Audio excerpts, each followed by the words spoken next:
F'paniku li jinsab fih il-Partit Laburista beda s-sena 2026 bigid boħra. Dan kif is-Super One ippubblika storja sfortunatament mimlija tajnu gideb fil-konfront tal-istazzjon ta' Net Television.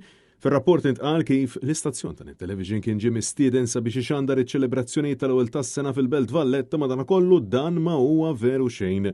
It-tmexxija ta' dan l-istazzjoni sistiet li din ma hija xejn għajr gid boħra mill-medja Laburista ntiża biex tqarraq bis-semmija tagħha jumejn biss wara li għadna kif libna s-sena ntiża biex tiġi ddevjata l-attenzjoni għat-taqbit li jinsab fih internament il-Partit Laburista.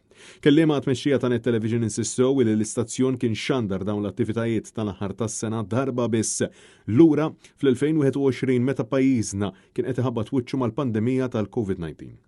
Dan kollu wara li kollox qiegħed jindika li l-Kamra tal-Aħbarijiet ta' Super One kienet sforzata xandar il-messaġġ tal-ex-chairman tal-One u ex-segretarju ġenerali Laburista issa delegat speċjali tal-amministrazzjoni tal-Partit Laburista Jason Micallef il-ġimgħa filgħodu ħassil li kellu jikteb fuq Facebook illi Net Television ma xandrux iċ-ċelebrazzjonijiet tal-ewwel tas-sena fil-Belt Valletta għax kienet deċiżjoni ta' dan l-istazzjon għaldaqstant. Mexxija ta' Net sfidat propju lill-uffiċjal Laburista kif ukoll il-Kamra tal-Aħbarijiet tas Super One sabiex jippubblikaw il-korrespondenza uffiċjali fejn fiha skont huma Net Television kien mistieden ixandar l-attivitajiet tal-aħħar tas-sena.